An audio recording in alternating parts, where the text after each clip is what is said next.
Gênesis capítulo 18. Deus promete um filho a Abraão. O Senhor apareceu a Abraão perto dos carvalhos de Mamre, quando ele estava sentado à entrada de sua tenda, na hora mais quente do dia. Abraão ergueu os olhos e viu 3 homens em pé, a pouca distância. Quando os viu, saiu da entrada de sua tenda, correu ao encontro deles e curvou-se até o chão. Disse ele: Meu senhor, se mereço o seu favor, não passe pelo seu servo sem fazer uma parada. Mandarei buscar um pouco d'água para que lavem os pés e descansem debaixo desta árvore. Vou trazer-lhes também o que comer, para que recuperem as forças e prossigam pelo caminho, agora que já chegaram até este seu servo. Está bem, faça como está dizendo, responderam. Abraão foi apressadamente à tenda e disse a Sara: Depressa, pegue 3 medidas da melhor farinha, amasse-a e faça uns pães. Depois correu ao rebanho e escolheu o melhor novilho, e o deu a um servo, que se apressou em prepará-lo. Trouxe então coalhada, leite e o novilho que havia sido preparado e o serviu. Enquanto comiam, ele ficou perto deles em pé, debaixo da árvore. Onde está Sara, sua mulher? Perguntaram. Ali na tenda, respondeu ele. Então disse o Senhor: Voltarei a você na primavera, e Sara, sua mulher, terá um filho. Sara escutava a entrada da tenda atrás dele. Abraão e Sara já eram velhos, de idade bem avançada, e Sara já tinha passado da idade de ter filhos. Por isso riu consigo mesma, quando pensou: Depois de já estar velha e o meu senhor já idoso, ainda terei esse prazer? Mas o Senhor disse a Abraão: Porque Sara riu e disse: Poderei realmente dar à luz, agora que sou idosa?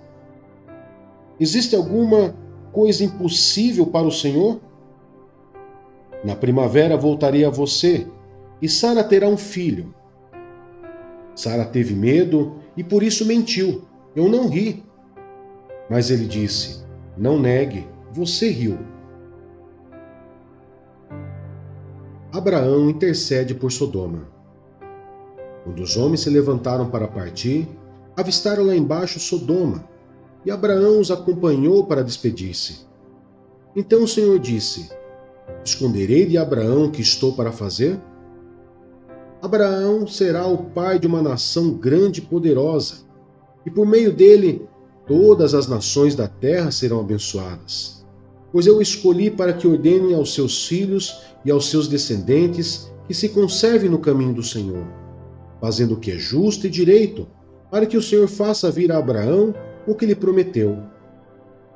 Disse-lhe, pois, o Senhor: As acusações contra Sodoma e Gomorra são tantas, e o seu pecado é tão grave, que descerei para ver se o que eles têm feito corresponde ao que tenho ouvido. Senão, eu saberei. Os homens partiram dali e foram para Sodoma, mas Abraão permaneceu diante do Senhor. Abraão aproximou-se dele e disse: Exterminarás o justo com o ímpio? E se houver 50 justos na cidade? Ainda a destruirás e não pouparás o lugar por amor aos 50 justos que nele estão? Longe de ti fazer tal coisa, matar o justo com o ímpio, tratando o justo e o ímpio da mesma maneira. Longe de ti, não agirá com justiça o juiz de toda a terra? Respondeu o Senhor: Se eu encontrar 50 justos em Sodoma, pouparei a cidade toda por amor a eles. Mas Abraão tornou a falar: Sei que já fui muito ousado ao ponto de falar ao Senhor, eu que não passo de pó e cinza. Ainda assim pergunto: E se faltarem 5 para completar os 50 justos? Destruirás a cidade por causa dos 5? Disse ele: Se encontrar ali 45, não a destruirei. E se encontrares apenas 40, insistiu Abraão. Ele respondeu: Por amor aos 40, não a destruirei. Então continuou ele: Não te ires, Senhor, mas permita-me falar. E se apenas 30 forem encontrados ali? Ele respondeu: Se encontrar 30, não a destruirei. Prosseguiu Abraão: Agora que já fui tão ousado falando ao Senhor, pergunto: E se apenas 20 forem encontrados ali? Ele respondeu: Por amor aos 20, não a destruirei. Então Abraão disse ainda: Não te ires, Senhor, mas permita-me falar só mais uma vez. E se apenas 10 forem encontrados? Ele respondeu: Por amor aos 10, não a destruirei. Tendo acabado de falar com Abraão, o Senhor partiu, e Abraão voltou para casa. Mateus capítulo 17. A Transfiguração. 6 dias depois, Jesus tomou consigo Pedro, Tiago e João, irmão de Tiago, e os levou em particular a um alto monte. Ali ele foi transfigurado diante deles. Sua face brilhou como o sol, e suas roupas se tornaram brancas como a luz. Naquele mesmo momento, apareceram diante deles Moisés e Elias, conversando com Jesus. Então Pedro disse a Jesus: Senhor, é bom estarmos aqui. Se quiseres, farei 3 tendas, uma para ti, uma para Moisés e outra para Elias. Enquanto ele ainda estava falando, uma nuvem resplandecente os envolveu, e dela saiu uma voz que dizia: Este é meu filho amado, de quem me agrado, ouçam-no. Ouvindo isso, os discípulos prostraram-se com o rosto em terra e ficaram aterrorizados. Mas Jesus se aproximou, tocou neles e disse: Levantem-se, não tenham medo. E erguendo eles os olhos, não viram mais ninguém a não ser Jesus. Enquanto desciam do monte, Jesus lhes ordenou: Não contem a ninguém o que vocês viram, até que o Filho do Homem tenha sido ressuscitado dos mortos. Os discípulos lhe perguntaram: Então, por que os mestres da lei dizem que é necessário que Elias venha primeiro? Jesus respondeu: De fato, Elias vem e restaurará todas as coisas. Mas eu lhes digo: Elias já veio, e eles não o reconheceram, mas fizeram com ele tudo o que quiseram. Da mesma forma, o Filho do Homem será maltratado por eles. Então os discípulos entenderam que era de João Batista que ele tinha falado. A cura de um menino endemoniado. Quando chegaram onde estava a multidão, um homem aproximou-se de Jesus, ajoelhou-se diante dele e disse: Senhor, tem misericórdia do meu filho. Ele tem ataques e está sofrendo muito. Muitas vezes cai no fogo ou na água. Eu o trouxe aos teus discípulos, mas eles não puderam curá-lo. Respondeu Jesus: Ó geração incrédula e perversa, até quando estarei com vocês? Até quando terei que suportá-los? Tragam-me um menino. Jesus repreendeu o demônio. Esse saiu do menino que, daquele momento em diante, ficou curado. Então os discípulos aproximaram-se de Jesus em particular e perguntaram: Por que não conseguimos expulsá-lo? Ele respondeu: Porque a fé que vocês têm é pequena. Eu lhes asseguro que se vocês tiverem fé do tamanho de um grão de mostarda, poderão dizer a este monte: Vá daqui para lá, e ele irá. Nada lhe será impossível. Mas essa espécie só sai pela oração e pelo jejum. Reunindo-se eles na Galiléia, Jesus lhes disse: O Filho do Homem será entregue nas mãos dos homens. Eles o matarão e no 3º dia ele ressuscitará. E os discípulos ficaram cheios de tristeza. O imposto do templo. Quando Jesus e seus discípulos chegaram a Cafarnaum, os coletores do imposto de 2 dracmas vieram a Pedro e perguntaram: O mestre de vocês não paga o imposto do templo? Sim, paga, respondeu ele. Quando Pedro entrou na casa, Jesus foi o primeiro a falar, perguntando-lhe: O que você acha, Simão? De quem os reis da terra cobram tributo e impostos? De seus próprios filhos ou dos outros? Dos outros, respondeu Pedro. Disse-lhe Jesus: Então os filhos estão isentos. Mas para não escandalizá-los, vá ao mar e jogue o anzol. Tire o primeiro peixe que você pegar, abra-lhe a boca e você encontrará uma moeda de 4 dracmas. Pegue-a e entregue a eles, para pagar o meu imposto e o seu. Atos dos Apóstolos, capítulo 17. Em Tessalônica. Tendo passado por Anfípolis e Apolônia, chegaram a Tessalônica, onde havia uma sinagoga judaica. Segundo o seu costume, Paulo foi à sinagoga e por 3 sábados discutiu com eles com base nas Escrituras, explicando e provando que o Cristo deveria sofrer e ressuscitar entre os mortos. E dizia: Este Jesus que lhes proclamo é o Cristo.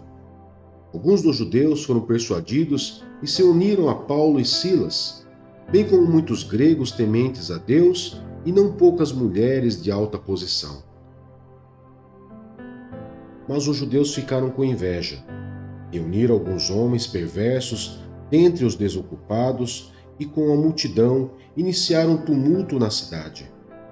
Invadiram a casa de Jasson em busca de Paulo e Silas a fim de trazê-los para o meio da multidão. Tudo, não os achando, arrastaram Jasson e alguns outros irmãos para diante dos oficiais da cidade, gritando: Esses homens que têm causado alvoroço por todo o mundo, agora chegaram aqui. Jasson os recebeu em sua casa. Todos eles estão agindo contra os decretos de César, dizendo que existe um outro rei, chamado Jesus. Ouvindo isso, a multidão e os oficiais da cidade ficaram agitados.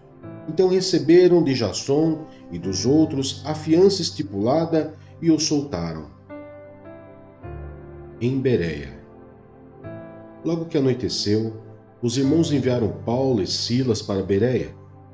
Chegando ali, eles foram à sinagoga judaica.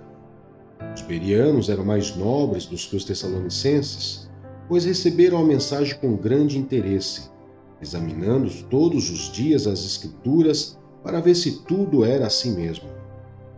Creram muitos dentre os judeus, bem como dentre os gregos, um bom número de mulheres de elevada posição e não poucos homens. Quando os judeus de Tessalônica ficaram sabendo que Paulo estava pregando a palavra de Deus em Bereia, dirigiram-se também para lá, agitando e alvoroçando as multidões. Imediatamente os irmãos enviaram Paulo para o litoral, mas Silas e Timóteo permaneceram em Bereia. Os homens que foram com Paulo o levaram até Atenas, partindo depois com instruções para que Silas e Timóteo se juntassem a ele tão logo fosse possível. Em Atenas. Enquanto esperava por eles em Atenas, Paulo ficou profundamente indignado ao ver que a cidade estava cheia de ídolos. Por isso, discutia na sinagoga com judeus e com gregos tementes a Deus, bem como na praça principal, todos os dias, com aqueles que por ali se encontravam. Alguns filósofos epicureus e estoicos começaram a discutir com ele. Alguns perguntavam: o que está tentando dizer esse tagarela? Outros diziam: parece que ele está anunciando deuses estrangeiros, pois Paulo estava pregando as boas novas a respeito de Jesus e da ressurreição. Então o levaram a uma reunião do Areópago, onde lhe perguntaram: podemos saber que novo ensino é esse que você está anunciando? Você está nos apresentando algumas ideias estranhas e queremos saber o que elas significam. Todos os atenienses e estrangeiros que ali viviam não se preocupavam com outra coisa senão falar ou ouvir as últimas novidades. Então Paulo levantou-se na reunião do Areópago e disse: atenienses, vejo que em todos os aspectos vocês são muito religiosos, pois, andando pela cidade, observei cuidadosamente seus objetos de culto e encontrei até um altar com esta descrição: ao Deus desconhecido. Ora, o que vocês adoram apesar de não conhecerem, eu lhes anuncio. O Deus que fez o mundo e tudo o que nele há é o Senhor dos céus e da terra, e não habita em santuários feitos por mãos humanas. Ele não é servido por mãos de homens, como se necessitasse de algo, porque ele mesmo dá a todos a vida, o fôlego e as demais coisas. De um só fez ele todos os povos, para que povoassem toda a terra, tendo determinado os tempos anteriormente estabelecidos e os lugares exatos em que deveriam habitar. Deus fez isso para que os homens o buscassem e, talvez tateando, pudessem encontrá-lo, embora não esteja longe de cada um de nós. Pois nele vivemos, nos movemos e existimos, como disseram alguns dos poetas de vocês. Também somos descendência dele. Sim, visto que somos descendência de Deus, não devemos pensar que a divindade é semelhante a uma escultura de ouro, prata ou pedra, feita pela arte ou imaginação do homem. No passado, Deus não levou em conta essa ignorância, mas agora ordena que todos em todo lugar se arrependam, pois estabeleceu um dia em que há de julgar o mundo com justiça, por meio do homem que designou, e deu provas disso a todos, ressuscitando dentre os mortos. Quando ouviram sobre a ressurreição dos mortos, alguns deles zombaram e outros disseram: a esse respeito, nós o ouviremos outra vez. Com isso, Paulo retirou-se do meio deles. Alguns homens juntaram-se a ele e creram. Entre eles estava Dionísio, membro do Areópago, e também uma mulher chamada Damares, e outros com eles. Neemias, capítulo 7. Depois que o muro foi reconstruído e que eu coloquei as portas no lugar, foram nomeados os porteiros, os cantores e os levitas. Para governar Jerusalém, encarreguei o meu irmão Anani, e com ele Ananias, comandante da fortaleza, pois Ananias era íntegro e temia a Deus mais do que a maioria dos homens. Eu lhes disse: as portas de Jerusalém não deverão ser abertas enquanto o sol não estiver alto. E antes de deixarem o serviço, os porteiros deverão fechar e travar as portas. Também designei moradores de Jerusalém para sentinelas, alguns em postos no muro, outros em frente das suas casas.